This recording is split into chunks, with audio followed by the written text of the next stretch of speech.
హల్లెలూయా. ప్రార్థన చేసుకుందాం. మహాగణుడా, మహోన్నతుడా, పరిశుద్ధుడా, ప్రేమగల తండ్రి యేసయ్యా, నీ పాదములు కొందనాలు. ప్రతి మంగళవారం గ్లోరియస్ విజన్ వీక్షిస్తున్న ప్రభా ప్రజలందరికీ నీ కృప కలుగునుగాక, నీ దయ వచ్చునుగాక అని ప్రార్థన చేస్తున్నాను. ఎంతోమంది టీవీ ఛానల్లో దైవజనులు, అపోస్తలులు మాట్లాడుతున్నారు. నాకు కూడా ఇట్ట అవకాశం మీరు దయచేశారు.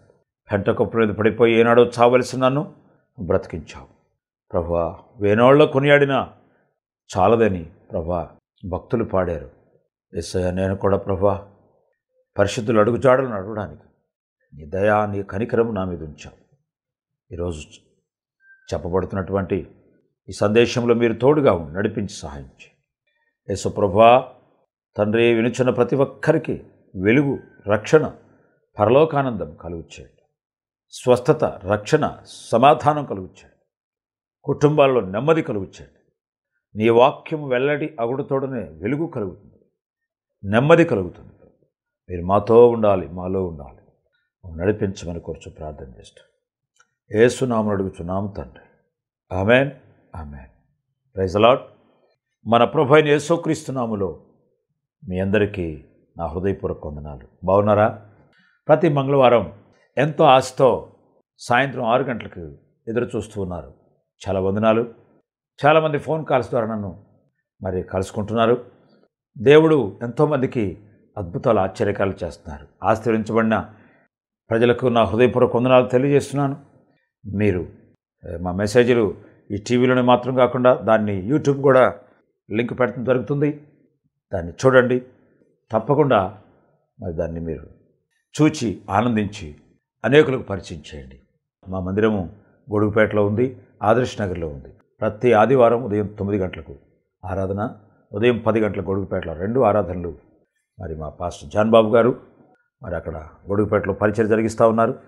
ఇక్కడ నేను ఆదర్శ్ నగర్లో పరిచయం జరిగిస్తూ ఉన్నాను. ఆసక్తి కలిగి ఏ ప్రార్థనా మందిరంకి వెళ్ళకపోతే తప్పకుండా మా ఆరాధనకు రావచ్చు. God bless you. దేవునికి స్తోత్రం. ఓకే, ఈ రోజున మా పాఠ్యాంశం భయపడకుము. బైబిల్లో 365 సార్లు భయపడకుడి, భయపడకుము అని రాస్తుంది. 365 సార్లు ఎందుకు రాస్తుంది అంటే, సంవత్సరానికి 365 రోజులు కనుక పరిశుద్ధాత్మదేవుడు బైబిల్ గ్రంథములో గ్రంథస్థం చేసి పెట్టారు. మానవుడు 365 సార్లు రోజుకు ఒక్కసారైనా భయపడతారని దేవుడికి తెలుసు. దేవునికి తెలియంది ఏమీ లేదు.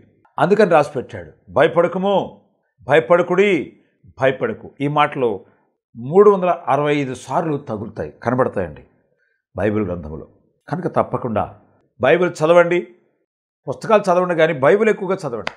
నేను ఎక్కువగా పుస్తకాలు చదువుతా ఉంటే మా పాస్టర్ గారు, పుస్తకాలు కాదురా బైబిల్ చదువునానా, బైబిల్ జ్ఞానం నేర్చుకో, బైబిల్ చదువు, నీకు పుస్తకాల పిచ్చి ఎక్కువ అని మా పాస్టర్ గారు తిట్టేవారు. బైబిల్ బాగా చదవాలి. బైబిల్ ఎంత చదివితే అంత. అందుకని దావీదు దివారాత్రులు ధ్యానించినందువలన చక్రవర్తి అయ్యాడు. గొర్రెల కాపరి, అనామకుడు, ఆదరణ లేనివాడు, ఏమండి కుటుంబంలో అందరి చేత వెలివేయబడినవాడు.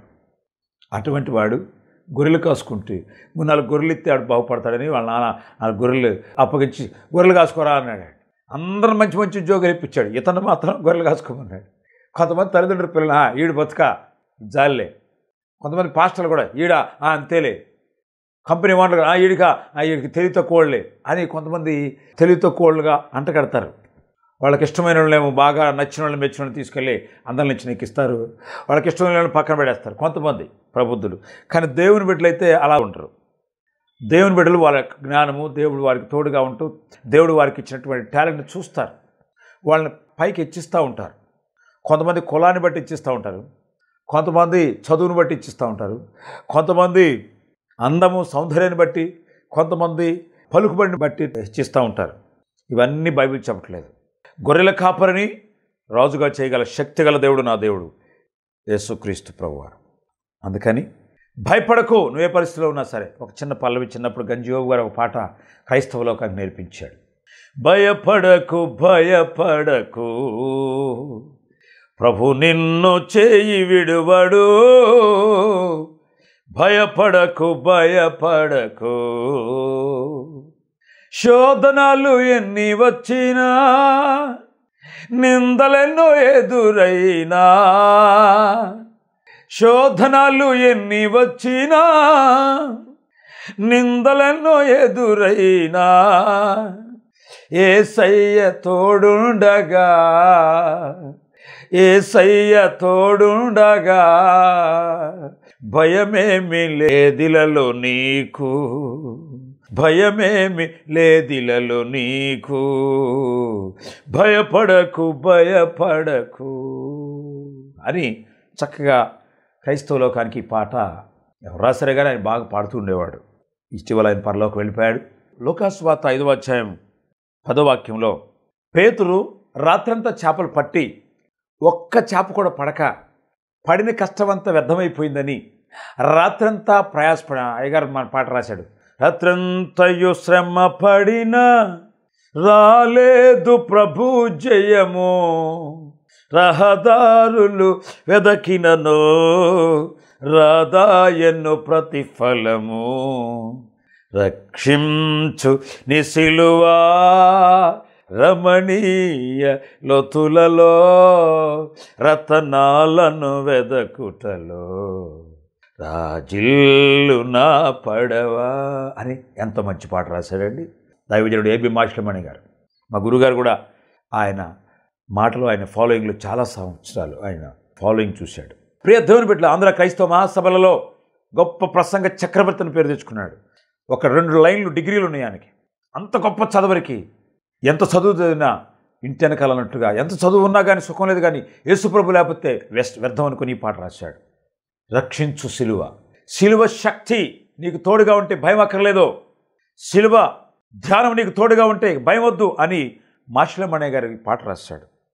ప్రపంచ నటనలో ప్రావీణ్యమును పొంది బలహీనుడనయ్యానని పాట రాసుకున్నాడు. ప్రపంచంలో ఎన్ని నటనలు ఉన్నాయో, ఎన్ని చదువులు ఉన్నాయో అన్నీ కూడా దొరలను సవాలు విస్తారు, నీకు ఇంగ్లీష్ ఏమొచ్చని. అలాంటి వాడు బలహీనుడయ్యానని, యేసయ్య సిలువ నన్ను, పరిశుద్ధాత్మ ప్రోక్షణ నన్ను పైకి తీసుకొచ్చిందని రాశాడు పాట. ఎంత అద్భుతమైన పాట! పాడుకోండి మంచి పాటలు. ప్రైజ్ ద లార్డ్, హల్లెలూయా. కనుక పేతురుతో అంటున్నాడు, భయపడకు.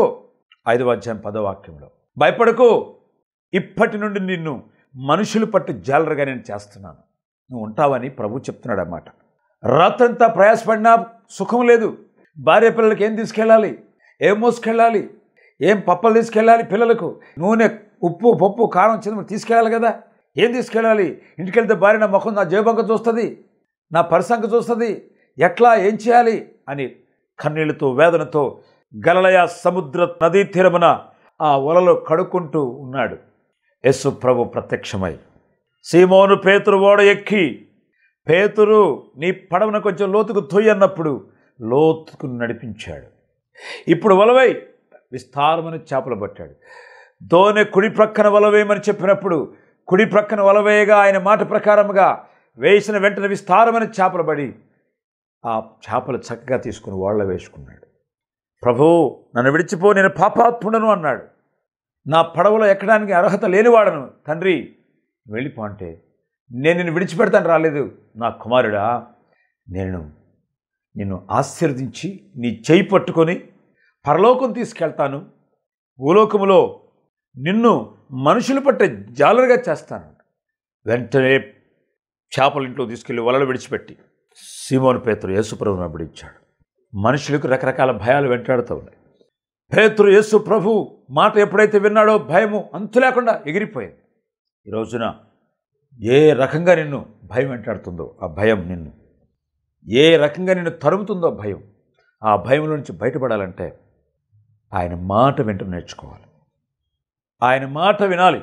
ఆయన మాట వింటే భయం అంతు లేకుండా వెళ్ళిపోవాలి. భయపడకుండా ఈ లోకంలో జీవనయాత్ర కొనసాగించాలి అంటే దేవుని మాట, దేవుడు ఏం చెప్తున్నాడు అది చేయి, అంతే. అప్పుడు నిన్ను ఆశీర్వదిస్తాడు.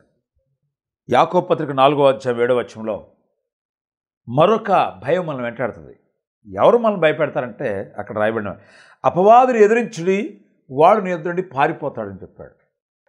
కొంతమంది సాతానుకు భయపడతారు. రెండవదిగా ఆర్థిక సమస్యలు చూసి భయపడతారు. మొదటిగా బ్రతుకు తెరువెట్ట అని భయపడక్కర్లా, ప్రభు ఉన్నాడు, ఆయన మాట వింటే పాపక్షమాపణ, సమృద్ధి. రెండవదిగా సాతానుగాడు భయపెడతాడు.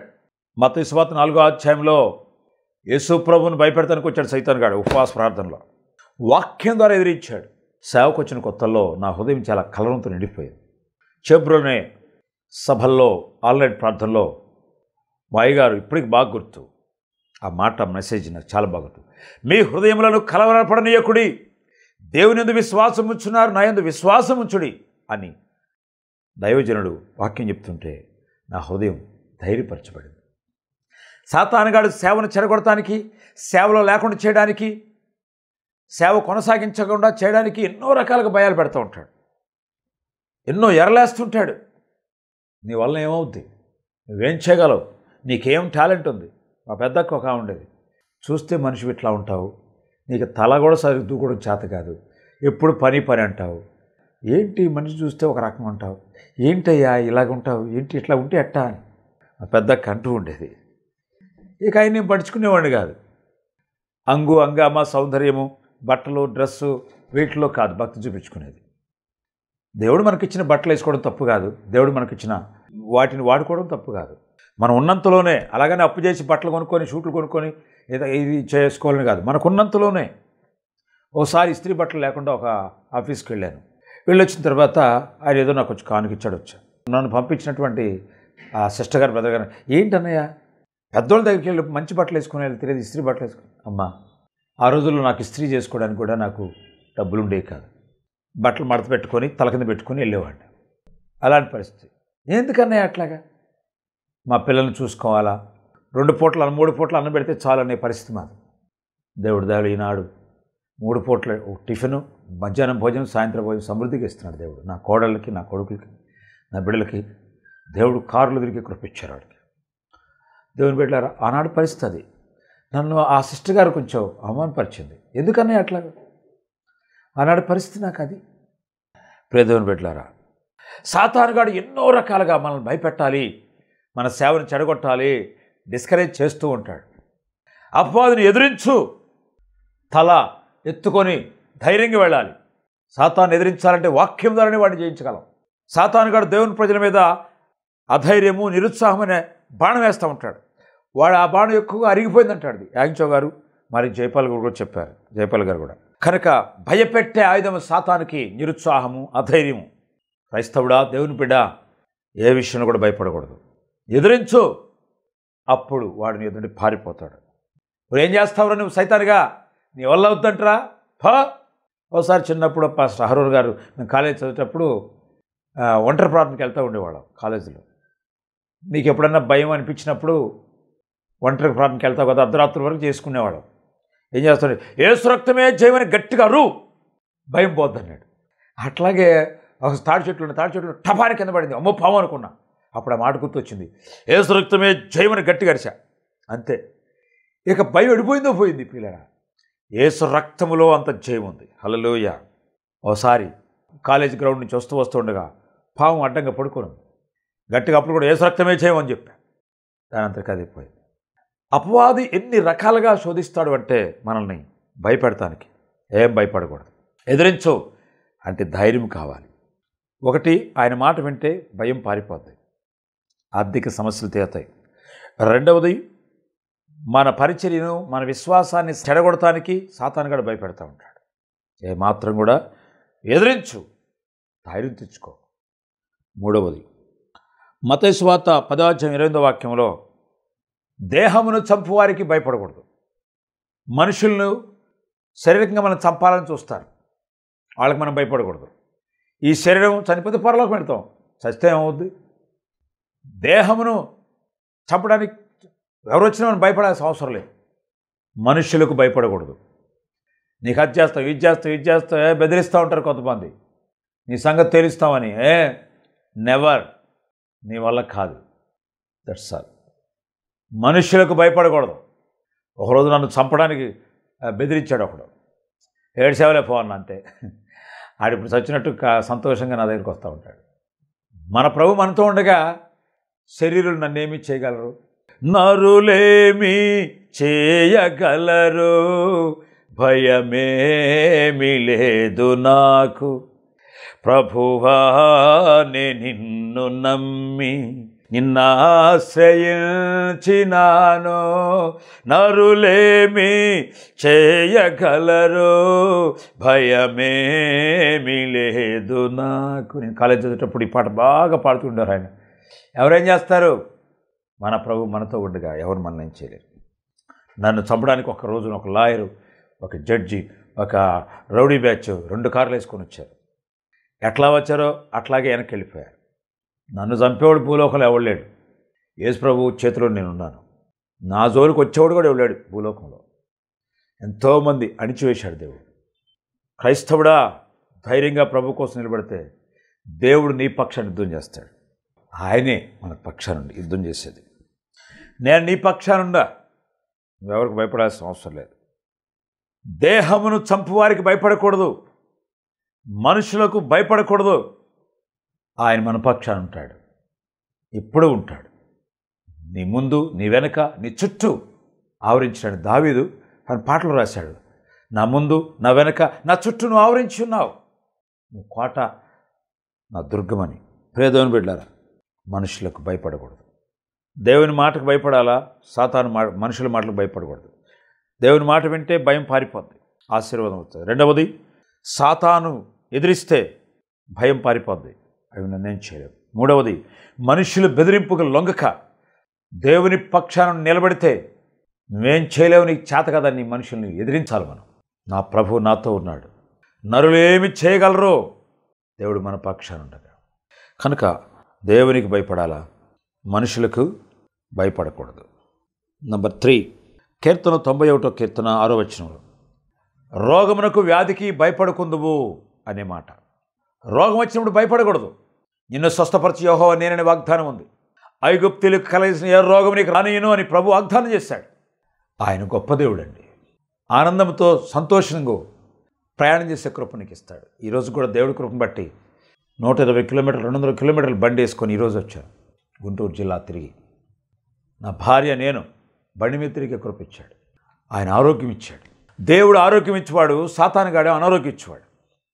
ఆయన ఆరోగ్య దాత, ఆరోగ్య ప్రదాతయే, సంపూర్ణ స్వస్థత అనుగ్రహించువాడే. ఎంత మంచి పాట. ఆయన ఆరోగ్య ప్రదాత. అతని రెక్కలు ఆరోగ్యము కలుగు చేయను. మలాకి 4:2 వచనం ప్రకారం ఆయన రెక్కలు ఆరోగ్యం కలుగు చేస్తాయి. సామెత గ్రంథం 3వ అధ్యాయంలో నీ ధర్మశాస్త్రమును నా సర్వ శరీరములకు ఆరోగ్యము, నా ఎముకలకు సత్తువ అని చదువుకుంటాం. దేవుని వాక్యం బాగా చదవండి. దావీదు ఎన్నో సంవత్సరాలు ఆరోగ్యంగా ఉన్నాడు. ఎంత గొప్ప ఆరోగ్యం. అనారోగ్యంతో ఉన్నావా? ఆ రోగం నిన్నేం చేయలేదు. ఎలా వచ్చిందో అలాగే వెళ్ళిపోద్ది. రోగాన్ని చూసి భయపడకూడదు. నిన్ను స్వస్థపరిచి యెహోవా నేనే, అతని రెక్కలు ఆరోగ్యము కలుగు చేస్తాయని చెప్పాడు దేవుడు. ఆయన రెక్కలు మనకు ఆరోగ్యం. యేసు ప్రభు వెళ్ళిన ప్రతి చోట స్వస్థపరుస్తూ, రోగులను స్వస్థపరుస్తూ సువార్త ప్రకటిస్తూ వెళ్ళాడు. చాలామంది రోగులు అంటే ఏముంది, రోగాలు ఏమని అనుకుంటారు. రోగం లేని మనిషి లేడు భూలోకంలో. ప్రభు స్వస్థపరుస్తాడు. ఆయన రోగులను స్వస్థపరుస్తూ సువార్తను ప్రకటిస్తూ వెళ్ళాడు. గాయం ఉందా, రక్తం ఉందా? ఆయన గాయాలు స్వస్థత, ఆయన రక్తములో రక్షణ. స్వస్థత, రక్షణ. యేసు రక్షించను, యేసు స్వస్థపరచును. కనుక ఆయన ఆరోగ్య ప్రదాత. రోగం వచ్చినప్పుడు భయపడకూడదు. పాలు యాంగిచ్చో గారిని గొప్ప దైవజనుడు. ఆయన 3 నెలలు క్యాలెండర్ ఎదురుగా పెట్టుకున్నారు చచ్చిపోతారని. పరలోకం నుంచి ఎవరో ఒక అమ్మాయి ఓణీలు వేసుకొని, ఒక అమ్మాయి వచ్చింది తెల్ల బట్టలు వేసుకొని. అన్నయ్య నమస్కారాలు, యేసుప్రభుని నమ్ముకొని నేను బాగుపడద్దన్నాడు. ప్రార్థనకి అయితే నాకు క్రైస్తవ కుక్క అట్టాడుకో ఎన్నో తిట్టాడు. అవును రావు తెలుపా అని తిట్టాడు ఫస్ట్ రోజు. 2వ రోజు కూడా అట్లాగే వచ్చింది. ఉదయం 6 గంటలు సాయంత్రం 6 అలాగే తిట్టి పంపించేశాడు. 3వ రోజు మరలా వచ్చింది ఆ పాప. అన్నయ్య ఈరోజు చివరి రోజు, ఇదిగో బైబిల్, యేసు ప్రభు గొప్ప దేవుడు అని నేను బాగు చేస్తాడు. 3వ రోజు మెత్తబడ్డాడు. అమ్మా ఎన్ని తిడుతున్నా నా దగ్గరికే వస్తున్నావు, ఏంటి నీ ఉద్దేశం అంటే, అన్నయ్య దేవుడు నిన్ను యేసు ప్రభు బాగు చేస్తాడు, ఆయన గొప్ప దేవుడు అన్నయ్య, ఆయన నమ్ముకో. సరే ఆయన నమ్ముకోవాలంటే ఏం చేయాలి? ఇదిగో బైబిల్ తీసుకోండి, చదువుకో, నీ రోగం పోద్ది. చదువుతున్నాడు, బైబిల్ చదివాడు. సరే అని చెప్పి వెళ్ళిపోయింది. బైబిల్ చదువుకుంటా ఉన్నాడు. బైబిల్ చదువుతూ ఉండగానే 3 నెలలు దాటిపోయింది. ఆరోగ్యం వచ్చేసింది. టీబీ జబ్బు బంతు లేకుండా పోయింది. దగ్గితే రక్తం కక్కేవాడు. 3 నెలలు క్యాలెండర్ ఎదురుగా పెట్టుకుని ఉన్నాడు. క్యాలెండర్ దాటిపోయాడు. సరిగ్గా 87 సంవత్సరాలు బతికాడు ఆ దైవజనుడు. దేవునికి స్తోత్రం, హల్లెలూయా. ఆరోగ్య ప్రదాత, గొప్ప సేవ చేసి అనేక కోట్ల మందికి సువార్త ప్రకటించి వెళ్ళిపోయాడు. ప్రియ దేవుని బిడ్డలారా, నేను కూడా అదే పరిస్థితిలో ఉన్నాను. నా యేసుక్రీస్తు స్వస్థపరచువాడు. నా చిన్న కుమారుడు భిలాయిలో ఆయాసంతో బాధపడుతూ ఉండగా భయంకరమైన బలహీనత. అలాంటి పరిస్థితుల్లో ఒక దీపెంతకోస్తు మిషన్ తల్లిగారు, అక్కగారు మా బాబు కోసం ప్రార్థన చేసి, ఏం పర్వాలేదు, దేవుడు నిన్ను స్వస్థపరచని కాఫీ ఇచ్చి పంపింది. విశ్వాసం. నిజంగా ఆమె ఎంత నిరీక్షణ తల్లి. మధ్యప్రదేశ్ సేవకని వెళ్ళాము మేము. అక్కడ మా బాబు సావుగ్రతకి మధ్యలో ఉన్నాడు. ఆ బాబుని ఆ రోజు బాగు చేశాడు దేవుడు. 24 గంటల్లో ఆయాసం ఎక్కువైపోయింది. మెడిసిన్ వాడలేదు. ఆ తల్లిగారు చిన్న కాఫీ ఇచ్చి పంపించారు అక్కగారు. అద్భుతంగా మా కుమారుడు ఇప్పుడు మచిలీపట్నంలో మంచి కీబోర్డ్ ప్లేయర్గా మంచిగా దేవుని పరిచయలో వాడబడుతున్నారు. కీబోర్డ్ ప్లేయర్లో ఒకటిగా ఒక మంచి దీవించబడిన వ్యక్తిగా వాడబడుతున్నారు. ప్రభు కృప. ప్రియ దేవుని బిడ్డలారా, దేవుడు మా బాబుకు దీర్ఘాయుష్నిచ్చి మంచి వివాహం చేసి తన భార్య కూడా మంచి పాటలు పాడి తన కొడుకు కూడా ఇచ్చాడు. దేవుడు దేవుని కొరకు వాడబడే పాత్రగా దేవుడు వాడుకుంటున్నారు. ఎంత మంచి దేవుడు మన దేవుడు. కనుక ప్రియులరా, వ్యాధులు వచ్చినప్పుడు భయపడకూడదు. నిన్ను స్వస్థపరిచి యెహోవా నేనే ప్రభు సెలవిచ్చిన వాగ్దానం గుర్తుపెట్టుకొని ఉండాలా. భయపడకూడదు. ప్రకటన గ్రంథం 2వ అధ్యాయం 9వ వాక్యం. అక్కడ ఏముందంటే, శ్రమను చూసి భయపడకూడదు. శ్రమను చూసి, శ్రమలు ఎన్ని వచ్చినా భయపడకూడదు. ఎన్ని శ్రమలు పాలైనా పర్వాలేదు. నా జీవితంలో చెప్పాలంటే ఇప్పటికీ ఎన్నో శ్రమలు భరిస్తూనే ఉన్నాను. ఒక్కొక్కళ్ళు కత్తిపోటు వంటి మాటలు పలుకుతూ ఉంటే నా గుండె చాలా గాయపరచబడతా ఉంటుంది. వీడి దేవుని వీడి పని అయిపోయింది, వీడి చరిత్ర లేదు అన్నీ ఎంతోమంది కోడై కూశారు. ఎన్నో శ్రమలు, ఎన్నో కష్టములు కుటుంబం ద్వారా, ఆత్మీయుల ద్వారా, బయటవారి ద్వారా. అపోస్తలుడైన పౌలు అంటాడు కదా, సొంత వారి ద్వారా ఎన్నో శ్రమలు పడ్డాడు. అందుకనే పౌలు అంటున్నాడు, అనేక శ్రమలు అనుభవించి లోకంలో మనం దేవుని రాజ్యంలో ప్రవేశించాలని అపోస్తల కార్యగ్రంథంలో మనం చదువుకుంటాం. అనేక శ్రమలు రాని, ఎన్ని శ్రమలు వచ్చినా పర్వాలేదు, తట్టుకొని నిలబడాలి. శ్రమల పాలై దావీదు అంటాడు, నేను శ్రమల పాలై దీనుడినైతిని. సంఘం మీదకి శ్రమలు, కుటుంబం మీదకి శ్రమలు, ఏమండి నా మీదకి ఎన్నో శ్రమలు. కానీ ఎన్ని శ్రమలు వచ్చినా ప్రభు ఆయన కృపలో నిలబెట్టి ఆయన దీనుడిగా నన్ను నడిపిస్తున్నాడు. క్రైస్తవుడా, దేవుని బిడ్డ, శ్రమలు వస్తున్నాను భయపడుకో. భక్తులకు పాట రాశాడు, నా తను వందున శ్రమలు సహించి నీ స్నేహితుడా నైతిని. నా తను వందున శ్రమలు సహించి నీ వారసుడా నైతిని. ఆహా నా ధన్యత అని దైవజనుడు ఒక పాట పాడారు. శ్రమలు, ఎన్ని శ్రమలు వచ్చినా యేసు వైపే మనం చూడాలి. ఈ లోకంలో శ్రమను అనిపిస్తున్నావా? ఆ శ్రమలలో మనం ప్రభు పక్షం నిలబడాలి. మచిలీపట్నం పరిచర్యలో ప్రారంభించినప్పుడు, మినిస్ట్రీ నుంచి బయటకు వచ్చిన తర్వాత చిన్నగా పరిచర్య ప్రారంభించాం. అడ్రస్ లేదు, దిక్కుతోచని పరిస్థితి, అండదండ ఎవరు లేరు, ఆదరణ ఎవరు లేరు. చాలా బాధలో ఉన్నాను, ఒంటరిగా ప్రయాసపడుతున్నాను, ప్రార్థన చేస్తున్నాను. అలాంటి పరిస్థితుల్లో నాకు అడ్రస్ కూడా లేని పరిస్థితి. ఒక్క విశ్వాసులు కూడా సరిగా లేరు నాకు. ఏదో 10 మంది, 10 మంది వచ్చేవాళ్ళు. కొంతమంది ఎక్కడో ఇంజనీరింగ్ కాలేజ్ దగ్గర ఊరి చివర పెట్టుకొని ప్రార్థన చేసుకుంటా ఉన్నాను. అలాంటి పరిస్థితులు పాస్టర్ దేవరాజు గారు, ఊళ్ళో పెట్టచ్చు కదా పరిచర్య అన్నాడు. అయ్యా బయట బాగానే ఉంది కదా, అక్కడ బాగుంది అయ్యా. లేదప్పా, ఊళ్ళోకి రా, చిన్న అద్దెలు తీసుకో. అప్పుడు ఎల్ఏఎఫ్ చర్చ్కి వెళ్ళి అన్నామణిమ్మ గారు తన ఇల్లు ఉచితంగా నాకు ఇచ్చింది. కరెంట్ బిల్లు కట్టుకో బాబు అని ఇచ్చింది. బ్రదర్ అమ్మన్ రాజు గారని ఆయన కూడా తన ఇల్లు, ఒక నెట్టాడిల్లు ఉంటే ఆ ఇల్లు నాకు ఇచ్చారు పరిచయం చేసుకోవడానికి. ఆ తదుపరి ఇంజనీరింగ్ కాలేజీ దగ్గర నుండి ఊళ్ళోకి వచ్చి ప్రార్థన ప్రారంభించాను. అక్కడ ఊరు వెలుపల రాడార్ కేంద్రం వెనుక స్థలాలు అప్పుడే గవర్నమెంట్ స్థలం ఇచ్చింది. ఆ స్థలంలో చిన్న పాక, నిట్టాడిల్లు వేసుకున్నాను. అలా చూసినటువంటి నక్కిన విజయరాజు గారు, పాస్టర్ గారు నేను కడతాను, జయమ్మ గారు అనే ఒక తల్లిగారు ఒక 25,000 ఆమె మందిరానికి మట్టి దూలింది, కొన్ని రేకులకు డబ్బులు ఇచ్చింది. ఇక అది పట్టుకుని విజయరాజు గారు అద్భుతంగా ఒక మంచి మందిరం నాకు కట్టించాడు. ఆదరణ లేదు, కన్నీళ్ళే మిగిలిపోయాయి. ఒక పైసా ఇచ్చేవాళ్ళు లేరు. కానీ దేవుడు ఆ సహోదరుడి ద్వారా ఆశీర్వదించి నాకు మచిలీపట్నం నిలబడటానికి ఒక అవకాశం ఆ అన్నగారి ద్వారా సహాయం చేశాడు. ఇలా దేవుని యొక్క పరిచయంలో చేయడానికి శ్రమ, ఎవరిని అడుక్కోలేదు. ప్రారంభ మందిరం ₹1,00,000 పెట్టి ఆ జయమ్మ గారు, ఈశ్వరరావు గారు ఆయనే సమస్తం కట్టి పాస్టర్ దేవరాజు గారితో ప్రారంభించారు. ప్రియ దేవుని బిడ్డలారా, ఆ రీతిగా పరిచర్య ప్రారంభించబడి మరి దేవుడు ఆశీర్వదించి భారతదేశమంతా సువార్త పని చేస్తూ చిన్న సంఘం నడిపించుకుంటూ దేవుని పనిలో మరి కొనసాగి కృపించాడు.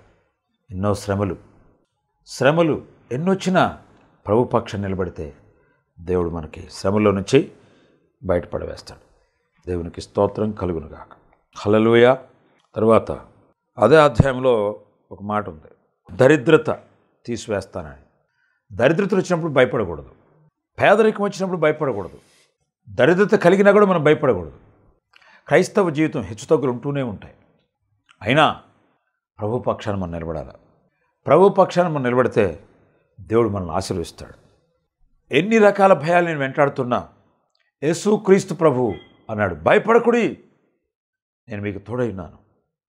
యేసు ప్రభు తన శిష్యులతో ఓడ మునిగిపోయే పరిస్థితుల్లో పడవలో ప్రభు అన్నాడు, భయపడకుడి, ఎందుకు భయపడుతున్నారు మీరు అని ప్రభు అన్నాడు. యేసయ్య మాట ఎంత అద్భుతమైనది. ఈ రోజున మనం మరి ఎన్ని రకాల భయాలను వెంబడిస్తున్నాయో ఆ భయాలన్నీ మనం వదులుకొని మరి ప్రభువుతో మనం ఉంటే ఈ వాగ్దానం ఒకటే, భయపడకము, ఇప్పటి నుండి నువ్వు మనుషులు పట్టే జాలరుగా అవుతావని చెప్పాడు. ఆ రీతిగా దేవుడు మనలను మనుషులు పట్టే జాలరుగా దేవుడు చేస్తాడు. సమృద్ధి కలిగిన వ్యక్తిగా చేస్తాడు. పరలోక భాగ్యం పొందే కృప ప్రభు ఇస్తాడు. సాతానుగాడు ఎన్ని రకాల భయాలు మనల్ని వెంటాడినా ప్రభు మనల్ని ఉన్నత స్థాయిలోకి నడిపిస్తాడు. ఆయన మన చేయి పట్టుకున్నాడు. ప్రభు అన్నాడు, నేను నీ కుడి చేయి పట్టుకుని నన్ను భయపడుకు అన్నాడు. ఎన్నో వాగ్దానాలు ఉన్నాయి కనుక ఈ రోజున ప్రియ దేవుని బిడ్డలారా, భయపడకు. ఎన్ని కోణాల్లో భయములు వెంటాడినప్పటికీ యేసు ప్రభు నీ పక్షాన భయపడకుండా ప్రార్థన చేసుకో. చిన్న ప్రార్థన చేసుకుందాం. మహాగణుడా, మహోన్నతుడా, పరిశుద్ధుడా, ప్రేమగల తండ్రి, మానవులను, దేవుని ప్రజలను ఎన్ని రకాల భయాలు వెంటాడుచున్నాయో మీరు మాతో మాట్లాడారు. తప్పకుండా ఆ భయములన్నిటిలో నుంచి మేము ప్రక్కకొచ్చి నిన్ను వెంబడించి నీతో నడిచి నీకోసం బ్రతికే కృప మాకు అనుగ్రహించమని కోరుచు ప్రార్థన చేస్తాం. నీ సన్నిధి కాంతి ప్రకాశింపచేయమని, నీ అడుగు జాడలో మేము వెంబడించుటకు నడుచుటకు సహాయం చేయమని. ఈ టీవీ ప్రోగ్రాం చూస్తున్నటువంటి యూట్యూబ్లో చూస్తున్న ప్రతి ఒక్కరూ తండ్రి నాయన ఏ భయములతో బాధపడుతూ భయపడుతూ లేవలేని పరిస్థితులు ఉన్నారో యేసయ్యా, ఆ భయముల నుంచి నీ ప్రజలను విడిపించదువుగా కానీ ప్రార్థన చేస్తున్నాం. ఆ భయములో నుంచి ప్రభువును తొలగించమని కోరుచు ప్రార్థన చేస్తున్నాం. నీ ప్రజలకు ఘనత, మహిమ, ప్రభావాలు మీరే పొందమని, స్వస్థత దయచేయండి, సమృద్ధి దయచేయండి, పరలోకం దయచేయండి. ఇహలోకంలో ఇన్ని రకాల భయాలు వెంటాడుతున్నట్టు అన్నింటి నుంచి తప్పించి నిత్య ఆనందం, నిత్య సమాధానం, నిత్య సంతోషం దయచేయమని కోరుచు. మేఘాల్లో మీరు వచ్చినప్పుడు నిన్ను కలుసుకునే కృప దయచేయమని యేసుక్రీస్తు నామమున అడుగుచున్నాం తండ్రి. Amen, amen. మన ప్రభు అయిన యేసుక్రీస్తు కృప, తండ్రి దేవుని ప్రేమ, పరిశుద్ధాత్మ సహవాసం ఇప్పుడు ఎల్లప్పుడూ సదాకాలం మనతోను సకల పరిశుద్ధులతో ఉండునుగాక. ఆమెన్. God bless you. ప్రభు మీతో ఉండునుగాక, మనందరితో ఉండునుగాక. Thank you. చిరునామా పాస్టర్ యాకోబ్ గారు, JCG ministries, Adarsh Nagar, radar కేంద్రం, మచిలీపట్నం. 9618993101.